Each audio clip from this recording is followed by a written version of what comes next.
अस्सलाम वालेकुम। उम्मीद है आप खैरियत से होंगे। आज की वीडियो में हम बात करेंगे स्कूल्स ऑफ साइकोलॉजी के बारे में। ये बहुत ही इंपॉर्टेंट टॉपिक है पीएससी के लिहाज से। तो सबसे पहले स्कूल ऑफ साइकोलॉजी है वो स्ट्रक्चरलिज्म है। ये है जी ओल्डेस्ट स्कूल ऑफ थॉट, मतलब सबसे पुराना है। इसके जो एक्सपोनेंट हैं वो हैं टिचनर और विलियम वुंड, यहाँ पे लिखा भी हुआ है नीचे। अच्छा, इसमें क्या होता है स्ट्रक्चरलिज्म में? Breaking down mental process into basic component. जो आपका मेंटल प्रोसेस है ना, ज़हनी प्रोसेस है, उसको छोटे छोटे हिस्सों में चेंज कर देना है। मतलब वो जो उसके बेसिक कंपोनेंट है। Emphasize on the study of human mind structure experience. ये तो आपको पता है स्ट्रक्चरलिज्म स्ट्रक्चर से रिलेट होगा। Nature and structure shape personality and learning. Nature और स्ट्रक्चर किसको देते हैं? पर्सनैलिटी और लर्निंग को एक शक्ल देते हैं। It focus on conscious experience. Conscious experience वो होते हैं जो हम अपने होशोवास में करते हैं, जैसे sensation, feeling, perception, ideas. Analysis of these conscious component was suppose the structure of mind. अच्छा, इंट्रोस्पेक्शन क्या होती है? इंट्रोस्पेक्शन आपने देखा होगा कि जहाँ पे आप किसी चीज़ का मुशाहिदा करते हैं। Observation method was use. Introspection observation method was use. In introspection method a person analyse his own behaviour where he is exposed to different current situation like stimuli, light, color, sound। मैंने जैसे आपको बताया किसी चीज़ का मुशाहिदा करते हैं, ठीक है, मतलब किसी जगह पे। यहाँ पे भी यही है कि अपने बिहेवियर को एनालाइज करता है इंट्रोस्पेक्शन में। जब उसको कोई डिफरेंट स्टिमुलाई दिया जाता है या उसको डिफरेंट सिचुएशन मिलती है, ठीक है। इसके एक्सपोनेंट थे टीचर और विलियम वुंड। भाई ये आपका थोड़ा सा था, इसके बारे में आपको जान लेना है। क्या होगा? बेसिक कंपोनेंट में चेंज कर देना है मेंटल प्रोसेस को। और ये क्या है? ओल्डेस्ट स्कूल ऑफ थॉट है। उसके बाद फंक्शनलिज्म अगेंस्ट स्ट्रक्चरलिज्म के था, ये आपने याद रखना है। तो कभी ये भी एमसीक्यूज आ सकता है, which of the following is against structuralism, तो फंक्शनलिज्म आएगा। कॉन्शियसनेस और experience can not be broken down into structure. तो कॉन्शियसनेस जो होती है वो मतलब जो छोटे उसके बेसिक कंपोनेंट होते हैं उसमें तब्दील नहीं हो सकती। There is no way to separate ideas, thought और सेंसेशन। इनको अलग करने का कोई तरीका नहीं है, आइडियाज, थाट और सेंसेशन को। Structuralism not reveal anything what mind does या फंक्शन। स्ट्रक्चरलिज्म कोई चीज़ नहीं बता रही थी कि दिमाग काम कैसे करता है। Function of mind is important than structure. ये तो आप भी मानेंगे, हाँ मैं भी यही मानता हूँ कि फंक्शन ऑफ माइंड वो इम्पॉर्टेंट है स्ट्रक्चर से। Favour functional curriculum method and learning technique. वो वाले करिकुलम को फोकस किया जिसमें क्या यूज़ हो रहा था? माइंड स्ट्रक्चर के अलावा। Function of nervous system develop habit, ये भी सही बात है। Function factors according to environment is important. ये फंक्शनलिज्म दिया था जी विलियम जेम्स ने। उसके बाद बिहेवियरिज्म, ये आपको पता ही है किसने दिया था, ये वाटसन ने दिया था। ये देखें वाटसन का पहला नाम लिखा हुआ है, पैब्लो स्किनर और Tolman Hull. Focus on observable behaviour.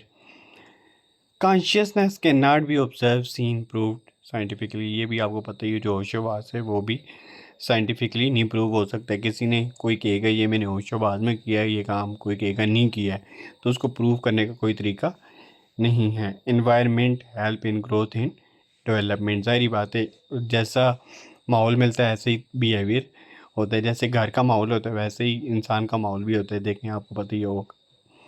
Environment is a sole factor shape personality and behaviour. वो ये कहते हैं बिहेवियरिज्म में कि इन्वायरमेंट ही मेन फैक्टर होता है जो पर्सनैलिटी और बिहेवियर बनाते हैं। Individual difference in behaviour based on different experience of learning.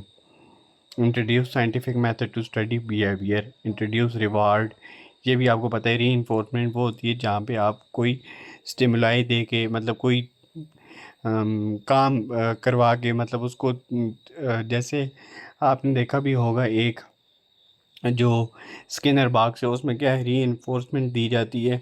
बार बार जब जो रैट होता है वो लीवर को दबाता है तो खुराक आ जाती है, तो उसको पता चल जाता है कि लीवर के दबाने से खुराक आती है, तो इसको री इन्फोर्समेंट कहते हैं। स्टिमुलस भी कोई आपको इशारा या कोई भी चीज़ जिससे आप ट्रिगर होते हैं। पनिशमेंट टू इन्फ्लुएंस बिहेवियर, इन चीज़ों को बिहेवियर को इन्फ्लुएंस करने के लिए, मतलब बढ़ाने के लिए क्या चीज़ें यूज़ होती हैं? Reward, reinforcement, stimulus. जैसे आप कोई बंदा पोजीशन लेता है उसको इनाम दे देते हैं, ठीक है, ये रिवार्ड हो गया। Introduce new ideas of programme learning, individual learning and CAI। तो इसके एक्सपोनेंट कौन थे? Watson, Pavlov, Skinner, Tolman and Hall. Gestalt theory, ये मेरी फेवरेट थ्योरी है। It promote the study of whole behaviour experience and whole is different from its part. ये theory बताती है कि जो होल मतलब कोई पूरी चीज़ है ना, वो उसके पार्ट से डिफरेंट होती है। इससे आप भी एग्री करेंगे। कोई जो एक मुकम्मल चीज़ होती है, जैसे मिसाल के तौर पे आपको एक साइंस का फार्मूला दूँ, NaCl। NaCl क्या चीज़ होती है? Sodium chloride. लेकिन बना हुआ किसके होता है? सोडियम और क्लोरीन से बना हुआ होता है। सोडियम एक मेटल है, ठीक है, जबकि बनता क्या है? साल्ट बनता है। तो जो होल होता है, होल बिहेवियर होता है, वो उसके पार्ट से डिफरेंट होता है। ये आपको याद रखना है। अब against the structuralism which break down the behaviour experience into smaller parts. ये स्ट्रक्चरलिज्म के खिलाफ है। फंक्शनलिज्म भी स्ट्रक्चरलिज्म के खिलाफ थी। Human activity can not be broken down to elements, ये भी आपको पता ही है।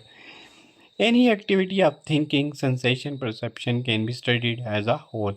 कोई भी एक्टिविटी, जैसे आपकी थिंकिंग है कि आप गलत ही सोच रहे हैं, सेंसेशन है आपने क्या सेंस किया, ठीक है, वो उसको पूरा इकट्ठे करके उसको स्टडी किया जा सकता है। ये नहीं कि अलग अलग पार्ट्स में। Perception of situation as a whole, किसी सिचुएशन के बारे में मतलब सूरत हाल के बारे में एनालिसिस करना एज अ होल। तो ये भी किस में बताया गया है हमें? गेस्टाल्ट थ्योरी में। Seeing and judging relationship between factors involved in situation on whole, taking an immediate decision and behaving accordingly. Then they use term insight to describe this type of human behavior. Immediate decision and behaving accordingly, जैसे जो आपको situation दी गई उसी तरह उस time आपने जल्दी से फैसले करने और उसी तरह से आपने बिहेव करना है। इस टर्म को क्या कहा गया? इंसाइट, ताकि ह्यूमन बिहेवियर को डिस्क्राइब किया जा सके। तो ये किसने दिया था? मैक्स वर्थमेयर, कॉफका, कोलर एंड लेविन ने, ठीक है। ह्यूमनिस्टिक साइकोलॉजी, ये आखिरी साइकोलॉजी है, स्कूल ऑफ साइकोलॉजी है। They give more value to human being, ये सारी बात नाम से इशू है, तो give more value to human being. Man is not a machine. Favour man free will, decision making power, free choice, respect. इसमें क्या होता है जी? इंसान को खुली चॉइस दी जाती है जो अपनी मर्जी करे। Man can bring change in him her by changing environment. वो अपने अंदर तब्दीली ला सकते, कैसे? माहौल को तब्दील करके। Every man is unique and whole personality of man should be studied. हर इंसान जो है वो मुनफरिद होता है, और जो all personality of man should be studied, पूरी जो उसकी पर्सनैलिटी उसको पढ़ना चाहिए। ये नहीं कि आप एक शख्स को देख के सारों के बारे में एक राय कायम कर लें। Woman should be studied not animal to analyse their behaviour. अच्छा जी, Maslow hierarchy of human needs, Carl Roger, client रेंटेड थेरापी। इसके कौन थे एक्सपोनेंट? मैज़लो और रॉजर्स, ठीक है।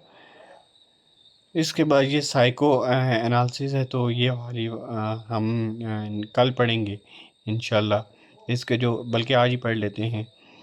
Study of conscious, subconscious and unconscious behaviour. Psycho analysis में क्या किया जाता है? इन सारी चीज़ें को कॉन्शियस, सबकॉन्शियस एंड सबकॉन्शियस ये होते हैं जैसे आप आधी नींद में और आधे जागे हुए हैं, इसको कहते हैं सबकॉन्शियस, ठीक है।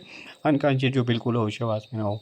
Study of recalling of previous knowledge, past experience, feeling its interpretation to resolve problem. जो आपने पुराना एक्सपीरियंस किया हुआ है उसको दोबारा से ला के दोबारा से क्या किया जाए? प्रॉब्लम को सॉल्व किया जाए। Introspection method is use in which patient describe his conscious unconscious feeling. Introspection मतलब एक आपने आपको न्यू सिचुएशन दी जाती है, तो उसको उन प्रॉब्लम को देखा जाता है कि आप किस तरह से रिएक्ट करते हैं, इसको कहते हैं। Treatment in which patient tell through free association, fantasies and dream and analyst introduce unconscious conflict and interrupt it for solution. Treatment वो होती है जिसमें जो फ्री एसोसिएशन मतलब उसके साथ चीज़ों को जोड़ दिया जाता है। फैंटेसीज जो होती हैं उनको, जैसे फैंटेसी है किसी की कि कहीं से छलांग मार नहीं है जी, उसको बहुत बड़ी दरिया है उसमें छलांग मारनी है, तो उनकी वो पूरी की जाती है। मतलब उनको एक ऐसे होता है कि आर्टिफिशियल कंडीशन दी जाती है। Treatment people help making unconscious to conscious. Treatment क्या करती है? अनकॉन्शियस से कॉन्शियस में मदद करती है आने में। बाकी इतना इसमें कोई ख़ास नहीं है। It is a therapy as well theory, ये थेरेपी भी और थ्योरी भी है।